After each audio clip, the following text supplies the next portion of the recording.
मुझे 1998 से गोरखपुर से सांसद के रूप में गोरखपुर से 5 बार सांसद रहने का अवसर प्राप्त हुआ और मैं अक्सर देखता था, कभी कभी खिन्नता होती थी जब सांसद के माध्यम से मैं देखता था।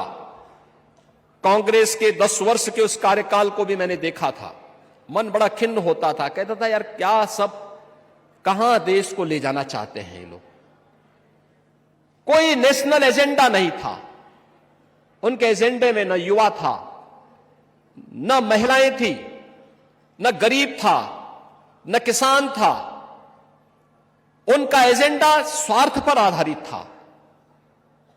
देश को फिर से विघटन की ओर ले जाने वाला था। लेकिन हमने पिछले 10 वर्ष के अंदर एक बदलते हुए भारत को देखा है। वैश्विक मंच पर जिसका सम्मान है। आज भारत के पासपोर्ट की कीमत बढ़ी है।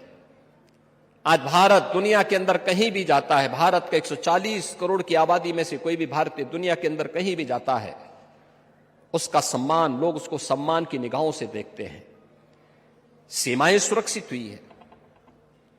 उत्तराखंड का तो यह सौभाग्य है कि देश का पहला सीडीएस और द्वितीय सीडीएस भी उत्तराखंड ने देश को दिया है, इसी जनपद ने दिया है। जनरल बिपिन रावत जी की जन्मभूमि है और इसलिए देश की सुरक्षा के लिए अपनी पूरी जवानी लगाने वाला उत्तराखंड देश की सीमाओं के प्रति सबसे संवेदनशील और सबसे हमेशा चिंतित रहने वाला था। बहनों और भाइयों, आज हम इस बात के लिए आश्वस्त हैं कि हमारी सीमाएं सुरक्षित है, क्योंकि मोदी जी का नेतृत्व है। देश के अंदर आंतरिक सुरक्षा की स्थिति क्या थी? कांग्रेस के समय में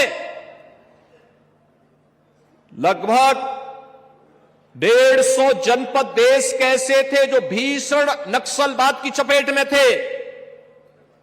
आज बामुश्किल 3-4 जनपदों में है और यह भी आप देखना, तीसरा कार्यकाल दीजिए, नक्सलवाद का हमेशा के लिए समाप्ति हो जाएगी।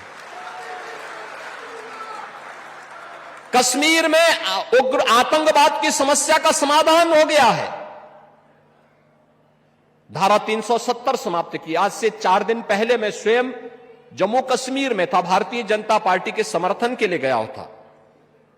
क्या उत्साह था लोगों में। लोग आज चुनाव और लोकतंत्र की मुख्य धारा के साथ जुड़ करके मोदी की गारंटी पर विश्वास कर रहे हैं। जम्मू कश्मीर के अंदर परिवर्तन। बहनों और भाइयों, पूर्वोत्तर के राज्यों की स्थिति क्या थी? आज वे भारत की मुख्य धारा के साथ जुड़ करके गौरव की अनुभूति करते हैं। देश के अंदर इंफ्रास्ट्रक्चर, अभी मैं देख रहा था, देहरादून ऋषिकेश से ट्रेन की सुविधा श्रीनगर होते हुए कर्णप्रयाग तक। कोई सोचता था पहाड़ के लिए तो कनेक्टिविटी सबसे कठिन था। कितना कठिन था। हम लोग बद्रीनाथ की यात्रा के लिए जाते थे, केदारनाथ जी के लिए जाते थे, 12-12 घंटे लगते थे। आज तो हेलीकॉप्टर की सुविधा आधे घंटे के अंदर आपको बद्रीनाथ पहुंचा देगा, केदारनाथ धाम पहुंचा देगा। केदारनाथ धाम फिर से अपने उस वैभव को प्राप्त कर चुका है जो 2013 के पहले था। क्या कर दिया था कांग्रेस ने, कहां पहुंचा दिया था। और पहाड़ में, क्योंकि मेरा तो बचपन ही यहां पे गुजरा है, 2-3 किलोमीटर नीचे जाना पड़ता था हमें पानी के लिए, और तब फिर बाल्टी में या किसी अन्य उसमें पानी भर करके लाना पड़ता था। आज तो हर घर नल की योजना प्रारंभ हो चुकी है और लगभग पूरी होने के स्तर पर है।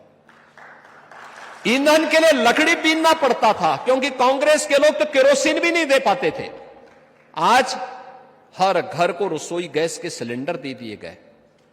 बहनों और भाइयों, कनेक्टिविटी बेहतर हुई है। उत्तराखंड बनने के बाद उत्तराखंड ने 4 धाम यात्रा के माध्यम से जिस प्रकार की उपलब्धियां हासिल की हैं, आज विकास की जिस धारा के साथ जुड़ा है, और जो भी चीज आई भारतीय जनता पार्टी की सरकारों ने वह परिवर्तन करके रख दिया, परिवर्तन किस रूप में करके रखा। आज आप देख सकते हैं इंफ्रास्ट्रक्चर का 1 डिस्ट्रिक्ट 1 मेडिकल कॉलेज का काम हो रहा है। प्रौद्योगिकी के अच्छे संस्थान स्थापित हो रहे हैं, एम्स बन रहे हैं, आईआईटी बन रही है, आईआईएम बन रहे हैं, ट्रिपल आईटी बन रही है, एनआईटी बन रही है। ये पहले कल्पना थी, लेकिन आज साकार हो रहा है। कांग्रेस ने 60 वर्ष में एक एम्स दिया और भारतीय जनता पार्टी ने सर्वे अटल जी के समय 6 एम्स बने और मोदी जी के समय 15 एम्स बन रहे हैं। वर्ल्ड क्लास यूनिवर्सिटी की आप देख सकते हैं, एयर कनेक्टिविटी आप देख सकते हैं, इंफ्रास्ट्रक्चर का ये वर्ल्ड क्लास इंफ्रास्ट्रक्चर आज आप देख सकते हैं। और गरीब कल्याण की तो बात ही क्या, कांग्रेस के समय लोग भूखों मरते थे। आज 80 करोड़ लोगों को फ्री में राशन, 60 करोड़ लोगों को 5 लाख रुपए की आयुष्मान भारत की सुविधा, 50 करोड़ लोगों के जनधन अकाउंट, भ्रष्टाचार को रोकने की प्रभावी उपाय डीबीटी, 50 करोड़ लोगों के अकाउंट खोले गए, 12 करोड़ अन्नदाता किसानों को प्रधानमंत्री किसान सम्मान निधि का लाभ।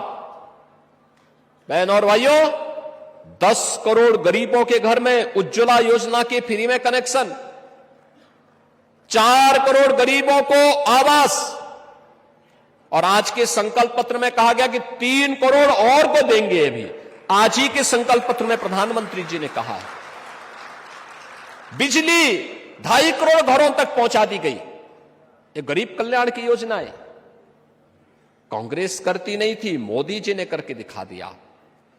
और तो और अभी बलोनी जी कह रहे थे, कांग्रेस कहती थी कि राम तो हुए ही नहीं, और आज जब अयोध्या में 500 वर्षों का इंतजार समाप्त करके प्रभु राम का भव्य मंदिर बन गया है, अब कांग्रेस के लोग कहते हैं, अब कांग्रेस के ही लोगों के स्वर बदल गए। अब कहते हैं कि राम तो सबके हैं,